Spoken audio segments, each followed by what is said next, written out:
If you're still using your phone's regular camera app to film your DJ sets, you're leaving a ton of control and quality on the table.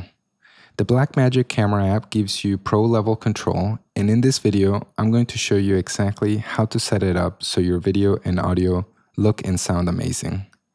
I've been testing this app for the last few weeks, really digging into its strengths and weaknesses. It's not perfect, but it's miles ahead of the native camera app on my phone, and it's a fantastic place to start if you want to learn proper videography. If you're a DJ who's been wondering how to get sharper video, cleaner audio, and more control over how your performance looks, this is for you. Welcome to the DJ Video Lab, where DJs learn how to make better and unique videos. All right, let's open up the app and I'll walk you through the menu options, recording settings, and exposure controls you need to know. First up, the Media tab. This is basically your camera roll for the Blackmagic app. It's where all your recorded clips show up. If you're recording an hour-long set, you don't want to get to the end and realize nothing's saved or you ran out of space. So check this before filming, make sure your last test clip is there, and that you've got enough storage for the full set. Next up is the Chat tab. This isn't for live streaming, it's actually for messaging if you're working on a project with other people through Blackmagic Cloud. So for example, if your DJ set footage is being sent straight to an editor or a friend helping you color grade in DaVinci Resolve, you can chat with them right here without leaving the app. If you're just recording on your own, you probably won't use this, but if you ever collaborate with someone remotely, this is where you can keep all your project messages in one place. All right, moving on into the Settings tab, starting with Record. Codec options. This is just the format your video's saved in. ProRes is higher quality and easier to work with when editing on a computer, but it makes bigger files. H.264 and H.265 are video compression formats.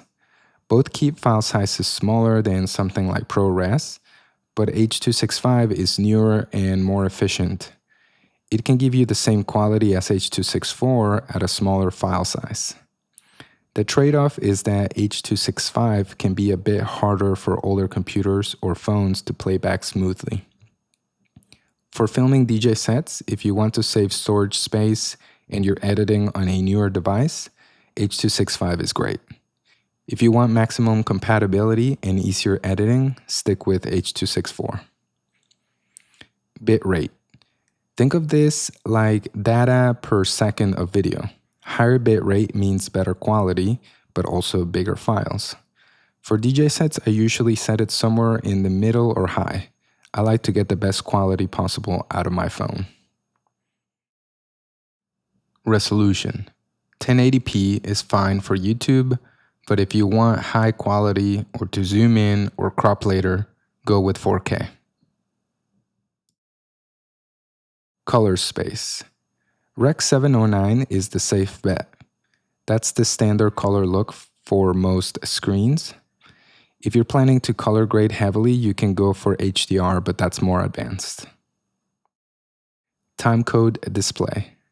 Timecode display lets you choose how the timecode on your screen is shown while recording. You can set it to time of day, which matches your actual clock time. Useful if you're syncing footage with other cameras shot at the same time. Or you can set it to record run, which starts at 0 when you hit record and shows you exactly how long you've been rolling. For most solo DJ set recordings, record run is the easiest way to keep track of your recording length. Now let's look at the camera menu. Under camera, the first thing is lock white balance on record. Turn this on. It keeps your color temperature from changing mid-recording, which is huge when you've got color lights in your DJ setup or you want to capture consistent colors in the sky during a sunset, for example. Shutter measurement. You can choose shutter speed or shutter angle. Shutter speed is more familiar for beginners. Just remember to keep it roughly double your frame rate for natural motion blur. Now let's look at some audio settings. Audio source lets you choose where the sound's coming from. If you want clean music, plug in something like the iRig Stream from your mixer or audio interface. If you leave it on the phone mic, it's going to pick up all the room sound, which is usually not what you want for a DJ set unless you're going to sync up the audio later in post. Record audio as stereo is best for music, mono for spoken voice. Sample rate. Sample rate is how many times per second the audio is captured and turned into digital data. The higher the sample rate, the more detail you can capture, but also the bigger the file size. In video production, the standard sample rate is 48 kilohertz. That's what most cameras, editing software, and streaming platforms expect. For filming DJ sets, stick with 48 kilohertz so your audio stays perfectly in sync with your video and matches the quality standard for music in video. Audio metering. In the Blackmagic Camera App, you can choose between two types of audio meters: VU, which is volume unit, and ppm, which is peak program meters. VU meters are designed to show average loudness over time. They respond more slowly, which makes them great for music, especially a DJ set, because you get a sense of the overall perceived volume rather than just quick spikes. ppm meters react faster and are built to catch peak levels. They're good for making sure nothing is clipping, but they won't tell you much about how loud your mix actually feels to the listener. Now let's connect this to dBFS and LUFs, because that's where this really matters. dBFS, decibels relative to full scale, measures the amplitude of a sound wave, so it's the technical level. In digital audio, 0 dBFS is the max you can go before clipping, and anything above that will distort. LUFs, loudness units relative to full scale, measures perceived loudness, which is how humans experience sound. It accounts for the fact that some frequencies sound louder to us than others. LUFs can be short-term, that is for a section, or integrated, for the whole track. Here's a quick rule if you're recording DJ sets for YouTube. YouTube normalizes music to about -14 LUFs integrated. If you're using VU metering in the Blackmagic app, aim to have your loudest sections hover around 0 VU. That'll put you in a safe range where you can normalize in post to -14 LUFs without distortion. If you prefer ppm, keep your peaks around -6 decibels to leave some headroom. I plan to dedicate a video on how to master your video sound so it's ready for a YouTube upload. So if you're interested in that, leave me a comment with your questions so I can make sure to cover it in a future video. I read all your comments and they have been super helpful in shaping the content I put out on this channel. Now let's look at some monitor settings. The monitor settings control what you see while recording. You can change the color of your focus assist or the opacity of the grids to line up your shot. Here you can choose if you want to see things like the audio meters, the histogram, and the battery indicator, among other things. Under media, Record Proxy saves a smaller, lighter version of your video alongside the main file. Super handy if you want to edit quickly on a laptop or a phone without dealing with massive 4K files right away. Save Clips To lets you pick where your recordings go. In-app only, your phone's photo library, or an external drive, or a combination of the two. For long sets, external storage is the way to go. This way you can take it to a computer for editing or to be backed up for archival purposes. Since I have an old iPhone, I've only been able to save the videos to the internal storage, which fills it up quickly and it limits how long I can record for. This is one of the disadvantages I find frustrating about filming with a phone rather than with a dedicated video camera. Okay, now back to the camera tab.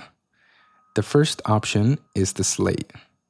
Slate is just for adding notes or labels to your clips like the production name, camera, director, and things like whether this is the first take.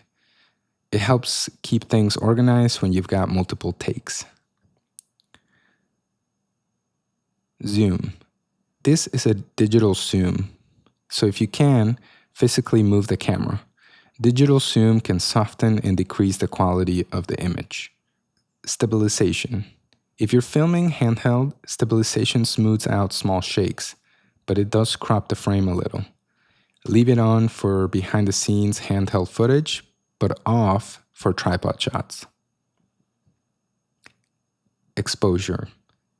This is how bright or dark your image is. The manual control lets you fine-tune it. Auto exposure is the camera's way of automatically adjusting brightness for you. It measures the light in the scene and changes settings like shutter speed, ISO, or both to keep the image at what it thinks is a balanced exposure. But also know this, even if auto exposure is on initially, you can also tap anywhere on the screen to tell the camera, expose for this spot.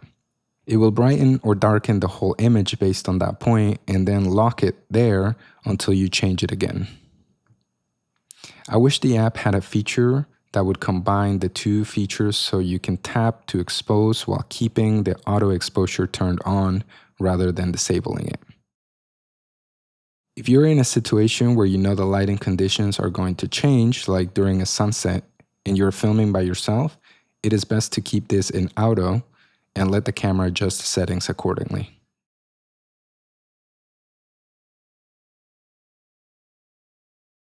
Focus.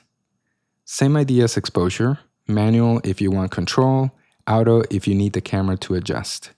Generally, I like to set the focus manually so I have control of what is sharp and what I want the viewer to see. But if you plan to be moving around or you want the camera to adjust as things are happening in the frame, then you can let the camera adjust the focus automatically. Overlays. The last option at the bottom opens the overlay options. These are your on-screen helpers. You'll first have to select the overlay option and then tap where it says off to turn it on. My favorite is the first one. It's called False Color. False Color is an exposure guide that uses different colors to show you how bright or dark different parts of your image are. Instead of guessing by eye, you get an easy-to-read map. Green usually means a good, well-exposed mid-tone. Yellow and red shows highlights that are getting close to or hitting overexposure. Blue and purple shows very dark shadows that may be underexposed.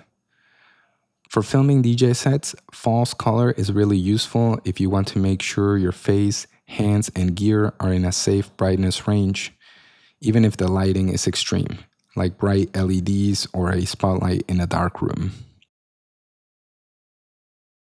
There are more overlay options. Safety zone, thirds lines, center, level, all help with framing your shot. Focus peaking highlights what's sharp so you can see what is in focus. And zebras warn you when something's overexposed, like that bright window behind Fred. If you want me to dive deeper on how and when to use each of these overlays in a future video, let me know in the comments below. Now, finally, let's go through some of the camera exposure controls on the screen, like choosing the lens, frame rate, shutter, ISO, and white balance. Lens. Under lens, you can switch between the lenses your phone comes with. My phone shows a 26mm standard, 13mm ultra wide, or the front camera. I've been sticking with the standard 26mm for best results. FPS. FPS stands for frames per second, and it's how many still images your camera captures every second to create a video. The more frames per second, the smoother the motion looks. Here's what you need to know for filming DJ sets. 24 FPS, this is the cinematic standard. It has a natural motion blur and a more film-like feel. Great if you want your set to feel artistic or dramatic. 30 FPS, this is the most common for online video, especially YouTube. Motion looks a bit smoother than 24, and it's a safe universal choice. 60 FPS, Super smooth motion, good if you plan to slow the footage down later in editing or if you want every hand movement on the mixer to look crisp. If you're not sure, just stick with 24 frames a second for cinematic vibes or 30 FPS for a clean, standard YouTube look. Shutter. Shutter controls how long the camera sensor is exposed to light for each frame. A longer exposure lets in more light but can make motion look blurry. A shorter exposure lets in less light but can make motion look sharper. For filming DJ sets, shutter mainly affects motion blur, the way your hands look when they move across the mixer, for example. Too slow, like 1/20th of a second, everything looks smeary and dreamy, which can be distracting for a live set. Too fast, like 1/500th of a second, every motion is sharp, but it can look jittery and unnatural. Although I find that in bright scenarios, this camera app uses fast shutter speeds to balance the exposure. Videographers like to follow the double your FPS rule. If you're filming at 24 FPS, set shutter to around 1/48th or 1/50th of a second. At 30 FPS, go for 1/60th of a second. This gives smooth, natural movement while keeping enough light in the shot. In the app, you can set shutter to automatic, where the camera decides in real time, or lock it in, where it stays exactly where you put it. For DJ sets with control lighting, I like to lock it so the motion blur stays consistent the whole time. But again, if your lighting conditions are going to change, it's probably best to keep this in auto mode and let the camera adjust. ISO. ISO controls how sensitive your camera's sensor is to light.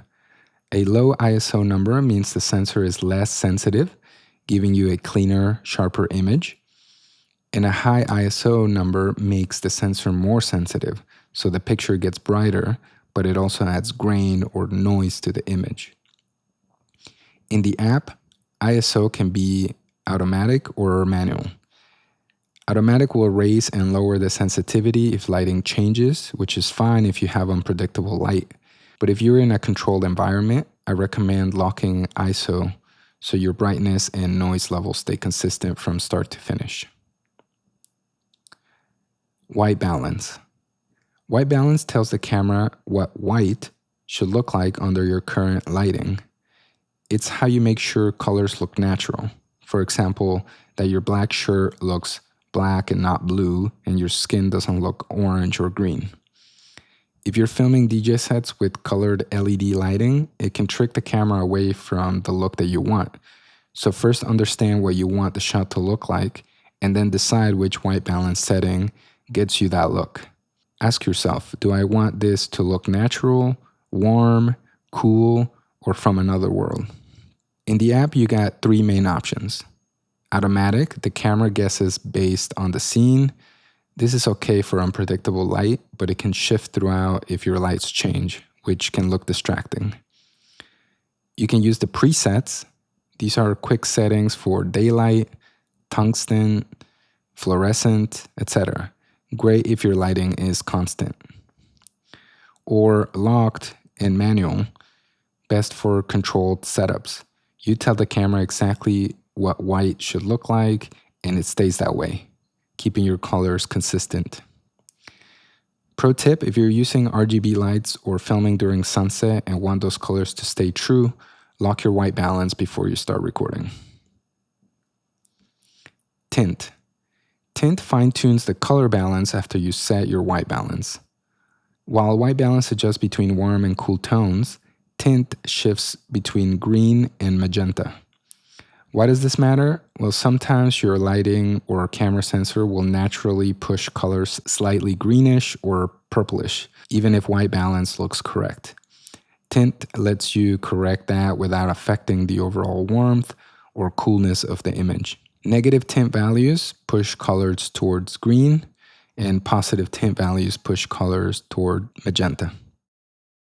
Most of the time, auto tint will get you close, but if your skin tones or whites look a little off, you can nudge tint manually until it looks natural, or until your creative lighting looks exactly how you want it. Keep in mind that white balance and tint can be adjusted in post, but it's best if you can get it right from the very beginning. Now let's look at the last few things that are on the screen. The histogram on the bottom left is a little graph that shows you how bright or dark your image is, from pure black on the left to pure white on the right. It represents how much of your image falls into those brightness levels. If everything is bunched to the left, your image is dark. If it's bunched to the right, it's too bright and could be overexposed. A nice spread across the graph usually means a balanced exposure. For DJ sets, histograms are really helpful because stage or mood lighting can trick your eyes, especially with strong reds or blues. The histogram gives you an objective check so you don't accidentally crush all the detail in the shadows or blow out highlights like in the sky during a sunset. So here's a pro tip. Keep an eye out for spikes on the far right. That means something is clipping to pure white, and once it's clipped, you can't get that detail back. Right in the center at the bottom of the screen, you'll see the storage and recording capacity indicator. This tells you how much space you have left, and more importantly, how much recording time that translates to based on your current settings. So higher resolutions and higher bit rates and certain codecs eat up space faster. So keep an eye on this, especially for long DJ sets, so you don't run out mid-performance. On the bottom right, you'll see your audio meters. This shows you your recording levels in real time. You can tap them to open a larger view, which makes it easier to fine-tune your gain and make sure your peaks aren't hitting the red. This is your quick check before and during a set to keep the sound clean and distortion-free. All right, go try it for yourself and see how much better your DJ videos can look. Let me know how it goes and if you have any questions. If you want to see this app in action, check out the other videos on the channel where I've used it to film DJ sets from start to finish.